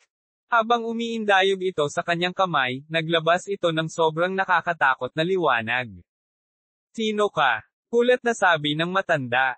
Ang taong papatay sa iyo, ginisyon ni Chinyu at sinabi, pinaikit ang kanyang mga mata. Sa sandaling ito, balak ng matanda na umatras. Malamig niyang sinabi, napapatay mo na ang napakaraming mga tao namin. Bakit kailangan mong maging gayon? Walang awa. Ngayon lang ako naging masungit. Hindi kita ipagdadasal para sa mga taong pinatay mo. Ituloy natin ang deal natin. Paano naman? Isang FX-king deal. Ngayon lang kita binigyan ng pagkakataon. Ano ang silbi ng pakikipag-usap sa akin ng kalokohan ngayon? Sumigaw si Chinyu. Siya ay humakbang pasulong, at ang isang gintong ilaw ay agad na tumama sa lahat ng direksyon na ang kanyang mga paa ay nasa gitna. Ito ay agad na nagdulot ng mga pinsala sa matandang lalaki na umatras ng ilang hakbang. Tandang padamdam. Gusto mo ba talagang masaktan ang ating good deed sect? Kahit na ang siyam na dakilang maharlikang pamilya ay hindi maglalakas loob na. Pukawin tayo. Mas mabuting pag-isipan mo ito. Ang matanda ay umungol si Chinyu at sinabing, ginagamit ang pangalan ng isang dakilang layunin bilang isang kalasag. Sa iyong lakas, maglakas loob kang magsalita ng gayong mga mapagmataas na salita. Ngayon, lahat kayo ay mamamatay. Kinagat ng matanda ang kanyang mga ngipin. Hinawakan niya ang horsetail whisk at malamig na sumigaw, huwag mong isipin na natatakot ako sa iyo. Kung ganoon, huwag mo akong sisihin sa pagiging impolite. Pagkatapos sabihin iyon, pinagpag ng matanda ang kanyang palad, at ang horsetail whisk ay agad na naging libu-libong mga sinulid, na kumakalat patungo sa Chinyu na parang sapot ng gagamba. Si Chinyu ay hindi natakot. Ginawa niyang talim ang kanyang palad, at isang gintong liwanag ang dumausdas at tumama sa horsetail whisk. Gayunpaman, ang horsetail whisk na ito ay lubhang kakaiba. Sa sandaling hinawakan niya ito, naging napakalambot nito, at hindi niya ito maputol kahit kaunti. Sa susunod na segundo, ang horsetail whisk ay naging napakakapal na ito ay ganap na nakatali sa mga braso ni Chinyu. Bahagyang kumunat ang noo ni Chinyu. Bago pa siya makapag-react, nakapulupot na ang horsetail whisk sa katawan ni Chinyu. Anak, pumunta ka sa impyerno. Sigaw ng matanda. Ang kanyang palad ay patuloy na nanginginig, at ang horsetail whisk ay nagsimula ring humigpit ng walang tigil. Ang katawan ni Chinyu ay nanginginig ng husto, sinusubukang basagin ang horsetail whisk. Sa kasamaang palad, ang mas maraming lakas na ginawa niya, mas mahigpit ang horsetail whisk na nakatali sa kanya. Walang silbi. Ito ang pinakabanal na mahiwagang artifact ng Dao. Hindi mo ito kayang harapin. Gumisi ang matanda. Hinigpitin ng horsetail whisk ang pagkakahawak nito. Bagamat hindi masisira ang katawan ni Chinyu, hindi na niya ito matiis. Nagulat si Chinyu. Sinubukan niyang i-activate ang cosmic form, ngunit ang ikinagulat niya ay ang discarding ito na gumagana sa lahat ng oras ay nabigo sa oras na ito. Sa ilalim ng pagkakatali ng horsetail whisk, hindi man lang niya magamit ang cosmic form. Nakakatakot na mahiwagang artifact. Nagulat agad si Chinyu. Ito ang unang pagkakataon na nabigo ang cosmic form. Mukhang hindi nagsisinungaling ang matanda. Malamang dawis talaga ang horsetail whisk na ito. Tandang padamdam. Ngayon alam mo na kung gaano ako kalakas. Ang good deed sect ay hindi isang bagay na maaari mong maliitin. Sigaw ng matanda. Ang horsetail whisk ay humihigpit pa rin. Sa ilang sandali, ang katawan ni Chinyu ay napuno ng dugo, at ang kanyang mga buto ay gumagawa ng mga bitek. Sa sandaling ito, parang binalot si Chinyu ng isang higanteng sawa at malapit ng madudurog. Hindi niya napigilan ang paghigpit ng whisk kahit buong lakas niya. 1,936 na blackmail. Malamig na tumawa ang matanda at patuloy na humigpit ang hawak sa horsetail whisk. Ang mga buto ni Chinyu ay nadurog sa maraming lugar, at ang tunog ng pag-crack ng kanyang katawan ay naging mas halata. Gayunpaman, hindi siya sumuko at patuloy na lumaban ng buong lakas. Parang nahihirapan ang matanda. Pumikit siya at itinoon ang pansin sa pagkontrol sa horsetail whisk. Nang malapit ng madudurog ang katawan ni Chinyu, biglang bumaril ang isang gintong punyal mula sa kanyang glabela. Ang bilis ng punyal ay napakabilis, at halos isang iglap ay nakarating ito sa harap ng matanda. Biglang nakaramdam ng matinding panganib ang matanda. Iminulat niya ang kanyang mga mata at mabilis na gustong umatras, ngunit huli na ang lahat. Ang punyal ay tumusok sa noo ng matanda, na agad na nabasag ang kanyang primordial spirit. Ang kanyang katawan ay bumagsak ng diretso sa lupa, na nagresulta sa isang malaking hukay sa lupa. Patay na siya. Pagkatapos niyang mamatay, nahulog ang horsetail whisk sa katawan ni Chinyu. Napailing si Chinyu at nakaramdam ng kirot sa buong katawan. Mapalad na magkaroon ng primordial spirit attack na ito, naisip ni Chinyu sa kanyang sarili. Kung hindi, dito sana siya pinatay ngayon. Bumalik ang punyal sa glabela ni Chinyu. Yumuko siya at inilagay ang horsetail whisk sa kanyang sako. Ang horsetail whisk na ito ay hindi simple. Top. Nagkaroon ako ng kapalaran, ungol ni Chinyu. Nais niyang palitan ang mga ores ng ilang mga spirit coin. Hindi niya inaasahan na iligtas ang mga ores. Hinanap ni Chinyu ang kuweba at nakakita ng maraming halamang gamot at spirit coins. Hindi naman nagmalabis ang matanda. Mayroon nga silang 10 bilyong spirit coins. I wonder kung gaano karaming tao ang ninakawan ng mga B** star na ito, naisip ni Chinyu sa kanyang sarili. Sa sandaling ito, nakakita siya ng ilang napakalaking tangke ng tubig sa sulok. Ang mga tangke ng tubig ay tinatakan. Tila may laman ang mga ito ng espesyal na likido. Sumulong si Chinyu at sumangot. Nalaman niyang ang amoy sa kuweba ay nagmumula sa mga tangke ng tubig na ito. Ano ito? Maiiwasan talaga nito ang demonic beast, sabi ni Chinyu sa mahinang boses. Wala akong pakialam. Kukunin ko lahat. Napaisip si Chinyu. Sa bagay na ito, maaari siyang magtago sa Azure Rock Forest kung siya ay naiwan na walang pagpipilian sa hinaharap. Ang Azure Rock Forest ay bawal sa Holy Region. Walang handang humakbang dito ng padalos-dalos, lalo na ang kalaliman, na mas mahiwaga. Pinalak ni Chinyu na kunin ang lahat ng mga kayamanan, ngunit malinaw na hindi na ito kayang tanggapin ng kanyang spatial magic artifact. Naaalala ko na ang bundok na ito ay tila isang mahiwagang artifact, naisip ni Chinyu sa kanyang sarili. Lamingge-lingge siya sa paligid at nagpas siyang kunin ang bundok kasama niya, ngunit hindi niya alam kung paano aalisin ang mahiwagang artifact na ito. Kung nalaman ko ito ng mas maaga, pinananatili kong buhay ang matandang ito, naiinis na sabi ni Chinyu. Pagkatapos noon, sinubukan ni Chinyu ang maraming paraan para bawasan ang laki ng bundok ngunit nabigo. Ano man ang isang spell o isang kontrata ng dugo, ito ay walang silbi. Walang pagpipilian si Chinyu kundi sumuko. Buti na lang at medyo malayo ang lugar na ito, kaya malamang walang pupunta dito anumang oras. Kaya naman, umalis si Chinyu sa kuweba matapos ilayo ang mga spirit coins. Sa 10-10 bilyong spirit coins, pansamantalang hindi kakapusan ng pera si Chinyu. Agad siyang nagtungo sa istasyon at nagsimulang mag-teleportation formation ng hindi na nagpatuloy. Sa ilalim ng teleportasyon ng Pormasayon, hindi nagtagal ay dumating si Chinyu sa paanan ng bundok ng pamilya Yan. Hindi napigilan ni Chinyu na huminga ng malalim habang nakatingin sa magandang pamilyang Yan na parang isang fairyland. Siguro kung magdudulot ba ito ng gulo kay Yan Rozo, bulong ni Chinyu sa sarili. Gayunpaman, si Yan Rozo ang tagapagmana ng bloodline ng pamilya Yan, kaya tiyak na paprotektahan siya ng pamilya Yan. Sana gumana ang planong ito. Napangiti si Chinyu ng mapait. Hindi siya nagmamadaling sumigaw. Sa halip, umupo siya sa gilid ng ilang sandali na para bang inihahanda niya ang kanyang sarili sa pag-iisip. Kasabay nito, ang mga taong ipinadala ng pamilya si ay sumunod sa panloob na ni Chinyu at dumating sa pamilya Yan. Dumating talaga ang batang ito sa pamilya Yan. Mukhang hindi ordinaryo ang relasyon niya kay Saintes Yan, malamig na sabi ng isa sa kanila. Tama. Dahil sila ay mula sa iisang lugar at may parehong magulong katawan, tiyak na magkakilala sila. Sabi ng isa pang tao. Sige, huwag na tayong mag-aksaya pa ng oras. Pilasan na natin siya. Nagkatinginan sila at dahan-daang nawala sa kadiliman, naglalakbay sa kawalan patungo sa pamilya Yan. Si Chinyu, na nasa paanan ng bundok ng pamilya Yan, sa wakas ay nakapagdesisyon. Di man buti na lang binigyan ako ng lalaking may bigot nitong treasure.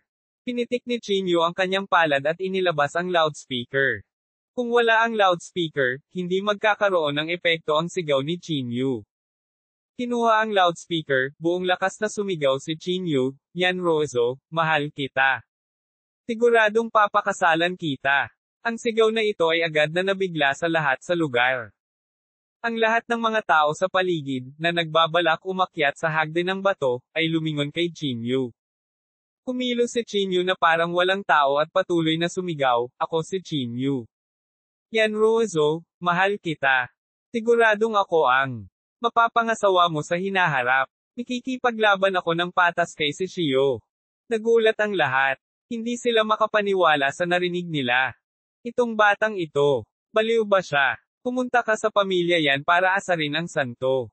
Narinig niyo ba yun? Makikipagkompetensya siya kay si Shio. Ang batang ito ay talagang pinupukaw ang pamilyang si Chinyu. Masyadong hindi pamilyar ang pangalan na ito, parang hindi ko pa ito narinig noon. Bagamat maraming tao ang humanga kay Yan Rozo, ipinapahayag din nila ang kanilang pagmamahal sa kanya ng pribado. Gayunpaman, ang isang tulad ni Chinyu, na sumigaw sa harap ng pamilya Yan, ay hindi pa nagpakita noon. Narinig din ng mga tao ng pamilyang na humahabol kay Chinyu. Huminto sila sa kanilang mga landas, at ang kanilang mga mukha ay puno ng lamig. Ang batang ito ay nililigawan lamang si kamatayan. Pilasan mo at patayin mo siya. Hindi sila naglakas loob na mag-aksaya ng oras at nagmamadaling tumakbo patungo kay Chinyu. Walang pakialam si Chinyu sa mga talakayan sa paligid niya. Para siyang nasubsob sa sariling mundo habang sumisigaw ng desperadong. Tishio, ako? Si Chinyu? Ay makikipagkompetensya sa iyo ng patas. Sana kaya mo akong harapin na parang lalaki. Sana hindi ka umasa sa kapangyarihan ng pamilya mo para salakayin ako maliban na lang kung duwag ka. Palihim na sabi ni Chinyu. Ito ay malinaw na blackmail. Bilang isa sa siyam na dakilang aristokratikong pamilya, hindi alam ng pamilyang si kung dapat silang tumugon.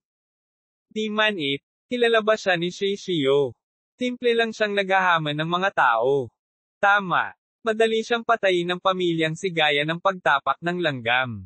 Siguro hindi maaabala ang pamilyang si sa kanya. Alam ni Chinyu na hindi pa tama ang oras. Kaya naman, patuloy siyang sumigaw, si Shio, kung natatakot ka sa akin, maaari kang magpadala nang pumatay sa akin. Kung hindi, makipagkompetensya ka sa akin ng patas. Maglakas loob ka ba? Kung marinig ni si Shio, na 10,000 bituin ang layo, ang mga salitang ito, malamang na magsusuka siya ng dugo dahil sa galit. Samantala, ang mga taong ipinadala ng pamilya si ay dumating din malapit sa Chinyu. 1,937 na linlang. Nang marinig ang mga salita ni Chinyu, sila ay nagalit ng labis na ang kanilang mga mukha ay namula, at ang hangarin na pumatay ay sumabog ng hindi namamalayan. Ang divine sense ni Chinyu ay sobrang matalas. Hindi nagtagal ay nakuha niya ang layuning ito ng pagpatay. Casual na sumulyap ang mga mata niya, at ngumisi. Medyo mabilis ka. Ngumisi si Chinyu sa kanyang puso. Sa pagharap sa iilang taong ito, hindi natakot si Chinyu. Sa harap ng napakaraming tao, hindi naniniwala si Chinyu na maglalakas loob silang kumilos. Tuldok. Hindi lang iyon, mas naging excited din si Chinyu. Si Shio. Ako, si Chinyu, ay magsasabi sa iyo ngayon na si Yan Ruozo ay sa akin, Chinyu, at hindi ikaw. Bilang banal na anak ng pamilyang si, hindi ako naniniwalang natatakot ka sa akin. Kung oo, maaari mong sabihin sa akin. Lahat ay magiging saksi ko. Kung ano man ang mangyari sa akin, dapat ay dahil natakot ako sa pamilyang si. Hahaha. Ang mga sigaw ni Chinyu ay kumalat sa lahat ng direksyon sa pamamagitan ng loudspeaker. Namula ang mukha ng lahat nang marinig nila ito. May nagmura pa nga kaagad, walang hiya ka talaga. Wala. Talagang sumisigaw kay si Shio. Tama. Sa palagay mo ba ay gumagana ang pagdating para ituloy si Yan Ruozo? Bakit ang pamilyang si ay may pakialam sa isang payaso na tulad mo? Masyadong walang hiya ang taong ito. Hindi ba't sinusubukan niya lang tayong i-blackmail? Nang marinig ni Chinyu ang kanilang mga salita, lihim na nakaramdam ng tuwa si Chinyu. Ito ang kanyang layunin. Gusto niyang mahuli si Shio sa mahirap na posisyon at makikinig lamang sa kanyang pang-aabuso. Alam kong isa kang advanced stage na consummate inner strength grandmaster, pero ano? Bagamat nasa early stage pa lang ako. Nang reversion bold ngayon, hindi na magtatagal bago kita malalampasan. Sigaw ni Chinyu. Sa oras na iyon, tiyak na hindi ka magiging kapareha ko. Hindi na nakatiis ang iilang taong pinadala ng pamilya si. Naikuyom ng ilan ang kanilang mga kamao at naghanda na makipagtalo kay Chinyu. Gayunpaman, nakahakbang pa lamang siya nang may humila sa kanya at sinabing, hindi mo magagawa iyon. Mas mahalaga ang reputasyon ng pamilyang si. Kung magsisimula tayo ng away dito, mapapahiya natin ang pamilya si at ang banal na anak. Di man it, hahayaan na lang ba natin siya? Pilit na sabi ng katabi niya. Walang nagmamadali. Natatakot akong maghintay tayo sa utos ng banal na anak. Puno ng pag-aalala ang kanilang mga puso. Ang mga taong ito mula sa mga aristokratikong pamilya ay lubos na pinahahalagahan ang kanilang reputasyon. Ngunit hindi iyon pinansin ni Chinyu. Nagmura siya ng walang awa. Di man it, hindi ko na kaya. Kahit hindi ko kayang lumaban, makikipagrason ako sa kanya. Sa wakas, hindi na kinaya ng isang batang magsasaka. Tuldok. Sa pag-iling ng kanyang mga paa, dumating siya sa harap ni Chinyu. Anak, tumahimik ka. Nagmura ang magsasaka. Anong problema? Sumulyap si Chinyu sa kanya at nagtanong. Anong ginagawa mo? Pinahiya mo ang banal na anak ng pamilya si sa harap ng napakaraming tao. Nililigawan mo ba si kamatayan? Galit niyang sabi. Tuldok, sino sa inyong mga tainga ang nakarinig sa akin na pinahiya ang banal na anak ng pamilya si? Gumisi si Chinyu at sinabi. Nag-i-issue lang ako ng challenge sa kanya. Diba? O natatakot siya sa akin? Takot sa iyo. Sino ka sa palagay mo? Ang banal na anak ng pamilyang si ay maaaring kunin ang iyong buhay sa isang pagwagayway lamang ng kanyang kamay. Umuumbok ang mga ugat sa mukha ng magsasaka. Halatang naabot na niya ang kanyang tolerance limit. Sino ka? Gumisi si Chinyu at sinabi. Isang miyembro ng pamilya si. Ako, hindi. Gusto ko lang tumulong kapag nakakita ako ng kawalan ng hustisya. Walang kumpiyansa na sabi ng magsasaka. Talaga. Tinaas ni Chinyu ang kanyang kilay at nagtanong. Paano ang pagpatay sa iyo? Kung hindi ka miyembro ng pamilyang si. Bakit ka nabalisa? Ay. Ibinuka niya ang kanyang bibig ngunit hindi siya nakaimik. Sa anumang kaso, mas mabuting tumahimik ka na lang, kung hindi. Or else what can you do? Tinaas ni Chinyu ang kanyang kilay at mapanuksong sinabi. O kung hindi, tuturuan kita ng leksyon sa ngalan ng banal na anak ng pamilya si. Sigaw ng batang magsasaka. Kinusat ni Chinyu ang kanyang mga mata. Siya ay humakbang pasulong, nanunuya, at sinabing, pwede mong subukan at tingnan kung natatakot ako sa iyo. Ngunit kung ikaw ay mula sa pamilyang si, sana ay maibunyag mo ang iyong pagkakakilanlan. Ang cultivator ay tila nagalit kay Chinyu. Pinandilatan niya ito at sinabing, paano kung galing ako sa pamilyang si? Nang marinig ang kanyang mga salita, tuwang-tuwa si Chinyu. Sa wakas nahulog na ang tanggang ito. Gumisi si Chinyu at sinabing, galing ka sa pamilyang si. Mukhang tama ako. Takot sa akin ang pamilyang si. Bullshit. Bakit matatakot sa'yo ang pamilya namin? Galit na galit niyang sabi. Kung ganoon, bakit ka nandito? Gumisi si Chinyu at sinabi. Ako. Hindi ba pwedeng dumaan na lang ako? Walang kumpiyansa niyang sabi. Oh, nakikita ko. Nagkunwaring naliwanagan si Chinyu. Pagkatapos, hinawakan niya ang likod ng kanyang ulo at nakangiting sinabi, kung gayon, bakit hindi? Ka naglakas loob na aminin ang iyong pagkakakilanlan bilang isang miyembro ng pamilyang si. Sa halip, nagpanggap ka bilang isang dumaan na nakakita ng kawalang katarungan. Ako, ang magsasaka ay hindi nakaimik at agad na nagliliyab sa galit. Gamit ang kanyang kamay, itinaas niya ang kanyang kamay at walang awa na sinampal si Chinyu ng marka. Gumisi si Chinyu. Kinuyam niya ang kanyang kamao at itinaas ito, ibinato ang isang matinding suntok sa paparating na pag-atake. Klang! Sa sandaling nagbanggaan ang marka at ang suntok, ang marka ay nabasag ng suntok ni Chinyu. Napaatras pa ng ilang hakbang ang magsasaka at muntik nang mahulog sa lupa. Huwag mong isipin na hindi ko alam na narito ka para patayin ako. Sa kasamaang palad, narito, hindi ako natatakot sa iyo, malamig na sabi ni Chinyu. Ang lugar na ito ay pag-aari ng pamilya yan. Isang pormasayon ang naitayo sa paligid ng lugar, at ang espiritual na kapangyarihan ng lahat ay napigilan. Bagamat makapangyarihan ang cultivator ng pamilyang sina ito, pinigilan din siya ng pormasayon at hindi niya magagamit ang higit sa 10 bahagi ng kanyang lakas. Ang markang kanyang nakondensed ay natural na hindi dapat banggitin. Gayunpaman, iba si Chinyu. Kahit na walang espiritual na kapangyarihan, ang kanyang katawan ay napakalakas. Nililigawan mo si kamatayan. Ang cultivator ay hindi kumbinsido at muling kinasuhan si Chinyu. Pero this time, mas nakakahiya. Ikinaway ni Chinyu ang kanyang malaking kamay, na kasing laki ng fan ng dahon ng cattail, at sinampal siya ng malakas sa mukha. Ang sampal ay nagpaikot sa kanya ng 360 degrees sa hangin, at siya ay nahulog sa lupa sa huli. Nang bumangon siya, ang kalahati ng kanyang cheekbone ay nabasag ni Chinyu. Kulat na sigaw ng mga tao sa paligid. Hindi nila inaasahan na napakalakas ni Chinyu na muntik na niyang patayin ang cultivator ng pamilya sa isang sampal lang. Zishu, bumalik ka. Agad namang naghiyawan ang ilang tao sa di kalayuan.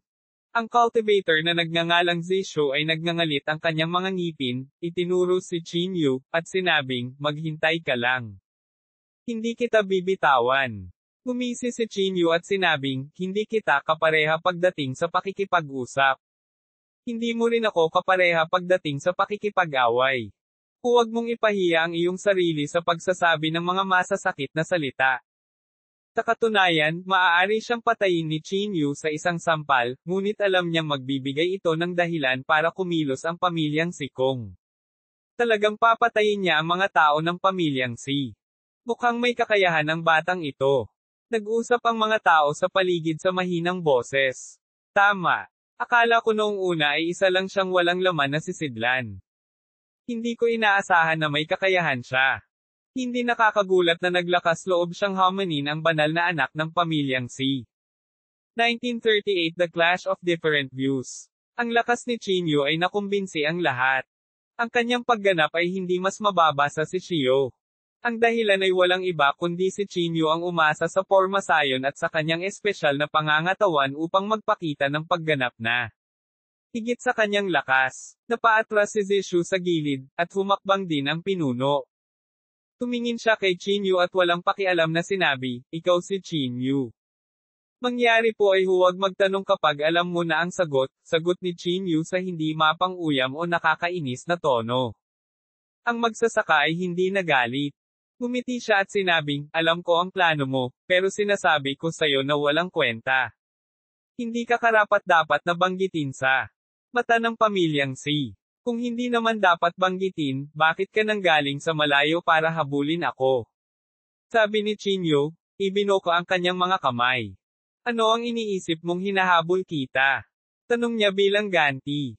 Lahat tayo ay matalino, kaya huwag magbiro, nakangiting sabi ni Chinyu. Hahaha, nagsasapanganib ka ba dahil sa desperasyon? Hayaan mong sabihin ko sa iyo. Malamang na magkaproblema ka sa paggawa nito. Unti-unting nanlamig ang mukha ng cultivator. Ngumisi si Chinyu at sinabing, I'm just a nobody. Ang reputasyon ng pamilya si ay dapat na mas mahalaga kaysa sa akin. O sa halip, ang reputasyon ng banal na anak ng pamilyang si. Lalong naging malamig ang mukha ng cultivator. Hindi na lang siya umimik, tumalikod, at umalis, si Chinyu. Ay medyo gamaan ang loob niya. Tuldok. Pinunasan ni Chinyu ang pawis sa kanyang noo at bamulong, napakapanganib. Kung dumating ako ilang sandali pa, malamang namatay na ako sa daan. Sa kanilang lakas, hindi sila napigilan ni Chinyu. Hindi magiging katapat nila si Chinyu kung hindi dahil sa pagbuo ng pamilya yan. Naaalala ko na ngayon kung sino itong Chinyu. Mukhang siya ang pumatay sa pamilya tong. Tama. Ang Chinyu na iyon mula sa Thunder Courtyard ay tila natalo si Shifeng hindi pa nagtagal. Mukhang pinigilan ni si Shifeng ang kanyang cultivation realm, hindi ba?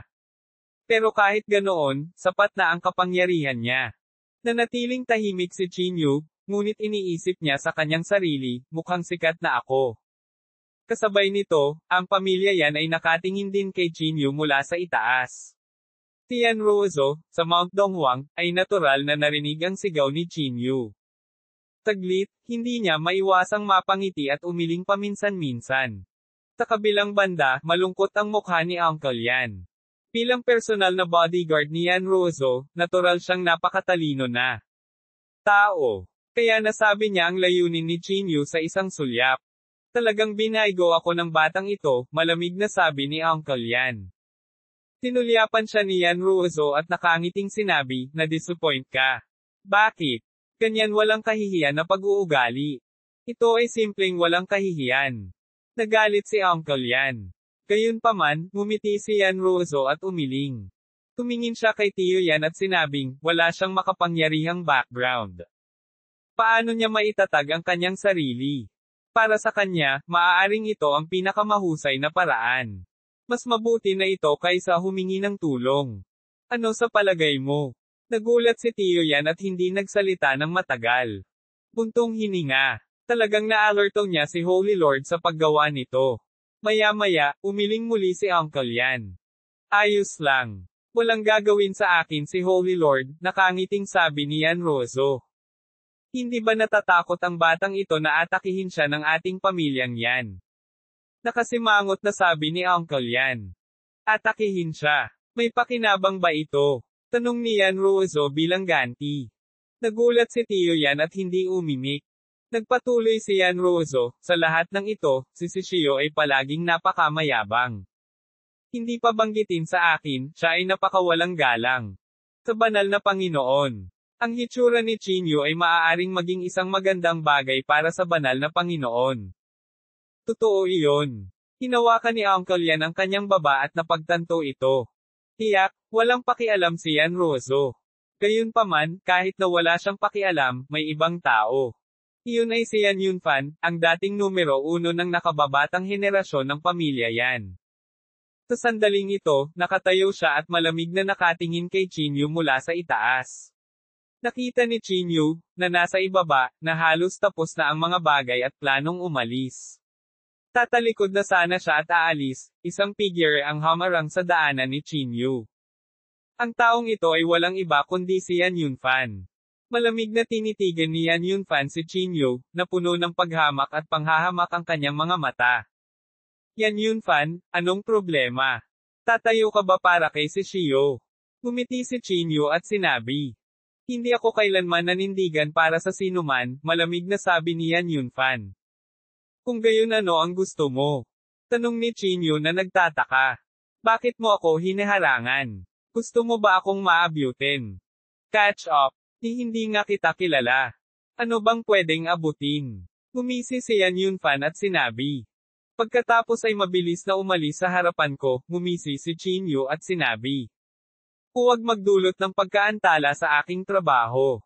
Pagkatapos niyang magsalita, gustong umalis ni Chinyu, ngunit pinigilan muli ni Yan Yunfan si Chinyu. Sumimangot si Chinyu at malungkot na sinabi, ano ang sinusubukan mong gawin? Si Yan Yunfan, na kinusot ang kanyang mga mata, ay mahinang nagsabi, kayong grupo ng mga Beastard ay nagmula sa Diyos, alam mo kung saan. Tunay kang ipinanganak na mababa. At walang kahihiyan. Hayaan mong sabihin ko sa iyo, ikaw man o Yan Ruozo, mas mabuting huwag mong siraan ang pamilya yan. Nanlamig din ang mukha ni Chinyu. Yan Yunfan, huwag mong masyadong isipin ang iyong sarili. Nakaupo ka lang sa balikat ng isang higanti. Hindi ka mas malakas kaysa sa amin. Malamig na sabi ni Chinyu. Sa karagdagan, ang iyong tinatawag na pagmamataas ay dahan daw ang sisire sa iyo at maging sa iyong Dao technique. Hindi ko kailangan na ipaalala mo sa akin, malamig na sabi ni Yan Yunfan. Alam ni Chinyu na hindi niya makumbinsi si Yan Yunfan, kaya hindi na siya nagsalita pa. Ang magkakaibang pamilya at kapaligiran ay humantong sa dalawang magkaibang pananaw. Bagamat pareho silang nasa Holy Region, tila sila ay mga tao mula sa dalawang magkaibang mundo. Tumalikod si Chinyu at umalis. Sa pagkakataong ito, hindi siya pinigilan ni Yan Yunfan. Malamig lang siyang tumingin sa likod ni Chinyu hanggang sa tuluyan na itong mawala. Hindi napigilan ng mga taong nagbabalak umakyat sa hagdan ng bato. Ano ang nangyayari ngayon? Una, may nagtangkang mangikil sa pamilya yan, at ngayon, kahit ang dating banal na anak ng pamilya yan ay nagpakita na. Kami ay maswerte na nakilala ang mga taong ito. Ang paglalakbay na ito ay hindi walang kabuluhan. Kailangan kong sabihin, ang sinabi ng binata na nagngangalang Chinyu ay medyo makatwiran. Say, huwag ka nang magsalita. Pilasan natin umakyat. Bagamat malupit ang pamilya yan, at least binigyan nila tayo ng pag-asa. Ang Chinyu na ito ay malamang nasisikat na sa lalong madaling panahon. Natatakot ako na magkakaroon ng maraming gulo sa hinaharap. Sa tingin ko kailangan niyang maghanap ng lugar na mapagtataguan. Gayunpaman, ang mga bagay ay lumampas sa mga hula ng lahat. Hindi lamang hindi nagtago si Chinyu, kundi nagpakita rin siya ng lantaran sa pinakamaunlad na lungsod ng Holy Region, Sky City. Ang Sky City ay isang napaka-espesyal na lugar. May sabi-sabi na ang lugar na ito ay dating tunay na Imperial Palace, at ang lugar din kung saan nakatira ang tunay na pinuno ng Holy Region. 1939 ang royal family ng Sky City. Sky City ay puno ng mga alamat. Ang sabi-sabi ay ang mga taong naninirahan dito ay dating tunay na pamilya ng hari, na siya ring tunay na pinuno ng banal na rehiyon. Gayunpaman, ang maharlikang pamilyang ito ay pinatalsik ng 8 dakilang maharlikang pamilya sa huling yugto at tinanggihan mula noon. Sa kabutihang palad, ang 8 dakilang aristokratikong pamilya ay medyo mapagmahal. Sama-sama nilang pinamunuan ang Sky City at nagbigay ng walang katapusang mga mapagkukunan para sa tinanggihang pamilya ng hari. Ngayon, ang lungsod ay sama-samang pinangungunahan ng 9 na dakilang pamilyang maharlika. Dahil dito, ang maharlikang pamilya ay namuhay pa rin ng mas komportableng buhay at mas makapangyarihan kaysa sa mga ordinaryong tao. Ang dahilan kung bakit pumunta si Qin Yu sa Sky City, una, ay upang subukan ang kanyang kapalaran upang makita kung makakatagpo siya ng anumang mga pagkakataon. Pangalawa, para sabihin sa mundo na talagang hindi siya natatakot sa pamilyang Si. Kasabay nito, gusto niyang makita kung ano ang magiging reaksyon ng pamilyang Si. Tunay na naaayon sa pangalan nito ang Sky City. Naglalakad sa mga lansangan ng Sky City, hindi napigilan ni Qin Yu na mapabuntong hininga sa kanyang puso. Karamihan sa mga nakatira sa Sky City ay mga inapo ng royal family noon. Bagamat matagal na silang nawalan ng kapangyarihan, napanatili pa rin nila ang malaking pagmamalaki. Tulad ng para sa mga gusali sa Sky City, ang mga ito ay nagpapalabas ng hangin ng karangyan. Sa isang sulyap, ang bawat isa ay parang gusali ng tinaunang maharlikang pamilya. Dahil ang Sky City ay sama-samang pinangungunahan ng 9 na dakilang pamilyang maharlika, ang lugar na ito ay lubhang ligtas. Walang pipiliing magdulot ng kaguluhan dito, at ang pamilyang Si ay hindi exception. Walang tigil ang hiyawan ng mga street vendor sa paligid. Mas maingay sila kumpara sa ordinaryong pamilihan. Nagkaroon ng lahat ng uri ng mga sugal na bato at mga auction dito. Kasabay nito, ang pinakamalaking stone gambling market at auction house sa Holy Region ay nasa Sky City din. Ang kanilang mga pangalan ay masyadong prangka. Sila ay Sky City Gambling House at Sky City Auction House.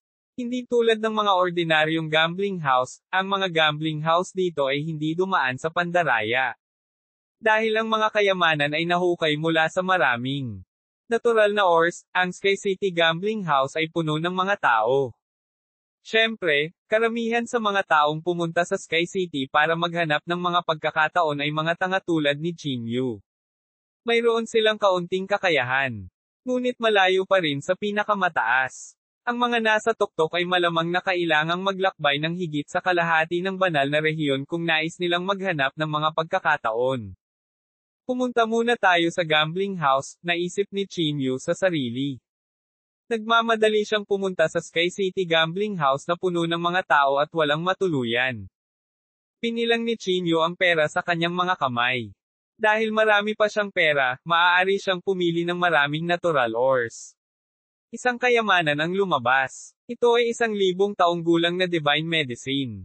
Sa sandaling pumasok si Qin Yu, narinig niya ang isang malakas na sigaw. Kaagad pagkatapos, lahat ay tumingin sa direksyon na iyon. Pinilit ni Qin Yu ang kanyang dila at pamulong, tulad ng inaasahan sa numero 1 gambling house sa mundo. Ang 1,000 taong gulang na divine medicine na ito ay parang walang bayad. Kung ikukumpara sa 1,000 taong gulang na divine medicine sa lupa, ang divine medicine sa Holy Region ay mas mahalaga. Pagkatapos ng lahat, ang lugar na ito ay palaging nasa landas ng paglilinang, at ang espiritual na enerhiya ay hindi kailanman naubos. Siyempre, kahit na ang 1,000 taong gulang na divine medicine ay lubhang mahalaga, hindi ito nangunguna. Ang 9 na dakilang maharlikang pamilya ay malamang na mayroong mga halamang gamot na 100,000 taong gulang o kahit 1,000,000 taong gulang sa kanilang mga kamay upang ibigay sa kanilang mga anak para sa kanilang mga tagumpay sa hinaharap. Dahil dumating siya sa bahay na sagalan, hindi nagpapigil si Qin Yu at agad na nagsimulang kumilos. Pagkatapos ng lahat, si Qin Yu ay may 50 bilyong spirit coin sa kanyang mga kamay. Siya ay may sapat na gastusin sa loob ng ilang araw, hindi alintana na siya ay nanalo o natalo. Sa mga sumunod na araw, nakakuha si Qin Yu ng maraming kayamanan sa tulong ng malungkot na mata ng Diyos. Sila ang 10,000 taong gulang na espiritual na gamot, mga buto ng santo, mga materyales na may pinakamataas na grado, at iba pa. Bawat item ay umani ng hiyawan ng mga tao. Hindi nagtagal, may nakakilala kay Chinyu. Mukhang si Chinyu ang batang iyon. Siya ba ang sumigaw kay Shishio kamakailan? Siya nga. Tinaktan ng batang ito ang pamilya Si. Sa halip na maghanap ng mapagtataguan, pumunta siya sa Sky City sa matayog na paraan. At, pumunta pa siya sa Sky City gambling house. Mukhang wala siyang pakialam sa pamilyang Si. Gayunpaman, ang pamilyang Si ay malamang na hindi kumikilos sa kanya.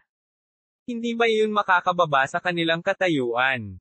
Hindi nagtagal, kumalat na parang apoy ang balita ng hitsura ni Chinyu sa Daki City. Sa pamilyang Si, mapula ang mukha ni Shishio. Habang nakikinig siya sa mga ulat ng kanyang mga nasasakupan, patuloy na umuumbok ang mga ugat sa kanyang noo. Itong si Chinyu, hindi ko pa siya na-provoke, pero talagang ginawa niya ang ganoong bagay. Galit na sabi ni Shishio. Tuldok, mapait na ngumiti ang katabi niya at sinabing, ang batang ito ay sadyang sinusubukang mangikil sa iyo. Alam niya na ikaw ay may marangal. Nakatayuan at hindi ibababa ang iyong sarili sa kanyang antas. Kung sasalakayin mo siya, masisira nito ang reputasyon ng banal na anak. Si Shio ay nagngangalit ang kanyang mga ngipin. Siya ay nasa banal na rehiyon sa loob ng maraming taon, ngunit ito ang unang pagkakataon na nakatagpo siya ng isang walang hiyang tao. Hayaan na lang ba natin siyang gawin ang anumang gusto niya doon? Hindi ba mas nakakahiya ito sa pamilya Si? Malamig na sabi ni Shishio. Si Shifeng, sa tabi, ay humakbang pasulong at nakangiting nagsabi, Brother Yu, wala kang magagawa, ngunit hindi ibig sabihin na hindi ko na kaya. Paano kung turuan ko siya ng leksyon para sa iyo? Sumulyap si Shishio kay si Shifeng, umiling, at sinabing, hindi na kailangan iyon. Sa tingin ko tama siyang Master Feng. Maaari niyang padalhan si Chinyu ng isang challenge letter at magkaroon ng bukas na paligsahan, sabi ng isang tao. Tumango din si Shifeng at sinabing, tama. Nasa kritikal na panahon ka ng iyong tagumpay. Hindi mo maaaring hayaang maapektuhan ng maliit na bagay ang iyong estado ng pag-iisip. Nang marinig ito, hindi napigilan ni Shishio na mapabuntong hininga. Ikinawit niya ang kanyang mga kamay sa kanyang likuran at sinabing dahan-dahan, mukhang nawalan ako ng direksyon. Kahit anong pilit ko, hindi ako makalapit sa semi-saint cultivation realm. Para akong ulap ng fog sa harapan ko, na pumipigil sa akin sa pagsulong. Sa panahong ito, ang pamilya Si ay nagbuhos ng napakalaking mapagkukunan sa Shishio. Nakalunok na siya ng hindi mabilang na mga gamot sa espiritu, higit pa sa mga spirit pill. Kung tungkol sa kaliwanagan at mga lihim na kayamanan ng estado ng pag-iisip, hindi sila maramo. Ibinigay na nila ang lahat kay Shishio, ngunit hindi pa rin siya nagpakita ng mga palatandaan ng tagumpay. Maraming mga henyo sa Holy Region. Bukod kay Shishio, ang mga anak ng ilang iba pang maharlikang pamilya ay nagsusumikap din. Nais ng lahat na maging unang tao na humipo sa salitang, santo, sa ginintoang panahon, at nagdulot din ito ng matinding panggigipit kay Si. Chiyo. Brother Yu, nagkataon na may temple fair sa Sky City. Ito ay isang pambihirang kaganapan na nangyayari lamang isang beses sa 100 taon. Bakit? Hindi natin kunin ang pagkakataong ito para makapagpahinga at makilala ang batang iyon, si Chinyu. Mungkahi ni si Shifeng. Natahimik sandali si Shishio, pagkatapos ay tumango at sinabing, samahan mo ako doon. Paano kung makasalubong natin si Chinyu? Tanong ni si Shifeng. Pagkatapos ng mahabang panahon na pag-iisip, isang bakas ng lamig ang sumilay sa mga mata ni Shishio, at malamig niyang sinabi, gawin mo kung ano ang gusto mong gawin. Nakuha ko na. Hindi na nagsalita pa si Shifeng at agad na umatras sa gilid. Sa Sky City. Nitong mga nakaraang araw, hindi umalis si Chinyu sa gambling house. Bagamat marami na siyang natamo, walang gusto si Chinyu. Talk. Speaking of which, ilang araw na akong nasa Sky City. Paanong ang tahimik? Hinawakan ni Chinyu ang kanyang baba at inisip ang sarili.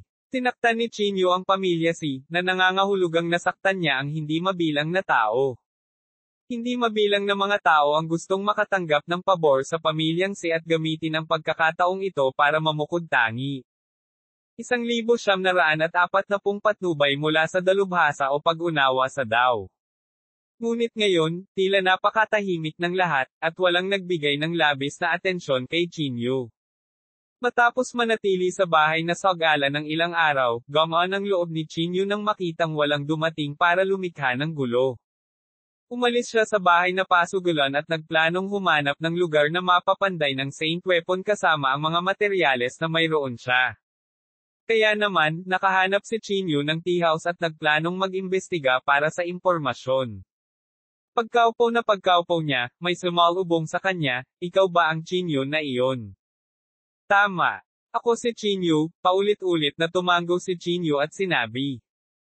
Ang magsasaka ay hindi nagsalita ng walang kaparirikan at agad na pumunta sa mesa ni Chinyu at naupo, sinabing, "Ilang araw na ang nakalipas. Sumigaw ka sa pamilyang Si. Medyo matapang ka. Kuya, sinusubukan mo bang tumayo para sa pamilya Si?" Tinaas ni Chinyu ang kanyang kilay at nagtanong. "Ako. Stand out for the Si family. Anong kalokohan ang iniisip mo?" Iginala ng magsasaka ang kanyang mga mata at sinabi. Ang pamilyang Si ay may masaganang pagkain at ang pinakamahusay na mapagkukunan para sa paglilinang, ngunit paano ako?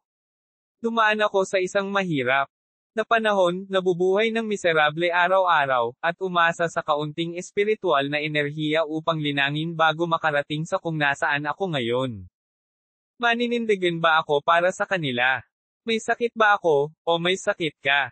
Napakamot ng ulo si Chinyu, iniisip na may katuturan ito. Medyo malay ka, bulong ni Chinyu. Habang nagsasalita siya, sinisiyasat niya ang kanyang cultivation realm gamit ang kanyang divine sense at natuklasang. Nasa gitna na siya ng reversion void. Bukod dito, medyo bata pa siya.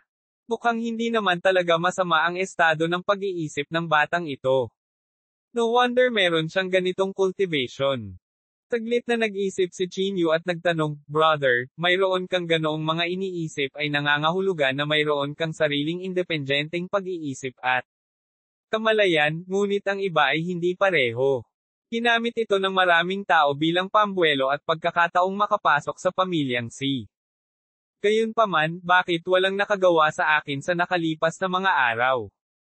Pumalaklak ang magsasaka. Tinulyapan niya ang Imperial Palace sa hindi kalayuan at sinabing, "This is the F.X. King Sky City." Kahit gaano man naging miserable ang Great Xia Royal Family, sila pa rin ang F.X. King Royal Family. Sinong gustong malagay sa kulo dito? Kung hindi ka naniniwala sa akin, maaari mong subukang maglakad palabas ng Sky City. Biglang napagtanto ni Chinyu kung bakit walang gumagalaw sa loob ng ilang araw. Speaking of which, lubos akong humanga sa iyo.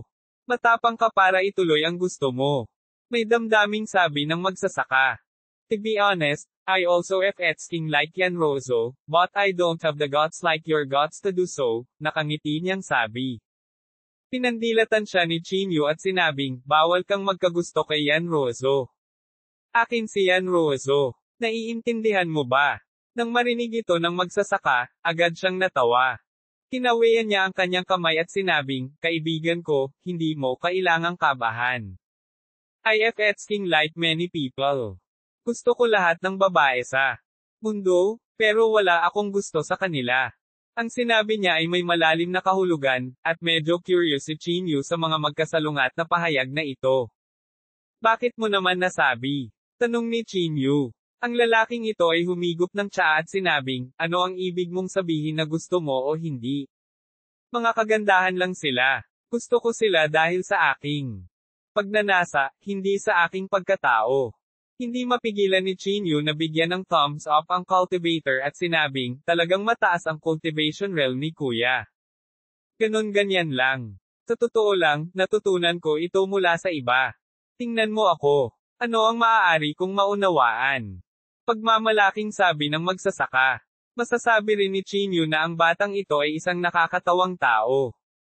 Gumamit siya ng F.X. King para idiin lahat ng sinabi niya. Hindi siya mukhang eksperto na naliwanagan. Kanino mo natutunan ito? Patuloy na tanong ni Chinyu. Ang cultivator ay ngumiti at sinabi, mula sa isang master na nagbigay sa akin ng ilang mga pointer. Simula noon, ang aking cultivation ay sumulong ng mabilis. Tuldok. Tunay na umusad ito ng pabilis-bilis. Habang nagsasalita siya, lalo siyang nasasabik, at halos tumayo siya. Mula sa kanyang sinabi, nalaman ni Chinyu na ang kanyang paglilinang ay tumigil sa loob ng ilang taon. Gaano man karaming mga kayamanan ang kanyang kinain, nabigo siyang umunlad sa kanyang cultivation realm. Matapos talakayin ang daw sa master na iyon, naging maayos at mabilis ang kanyang cultivation, at nakapasok na siya sa kanyang kasalukuyang cultivation realm. Matapos makinig sa kanyang kwento, hinawakan ni Chinyu ang kanyang baba at tila may naiintindihan.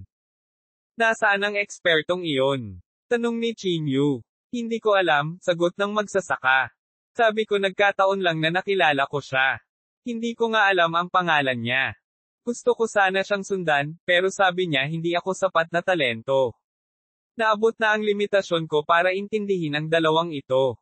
Sentences, sabi ng cultivator na may bahagyang panghihinayang. Hinawakan ni Chinyu ang kanyang baba, at hindi mabilang na mga pag-iisip ang agad na pumasok sa kanyang isipan.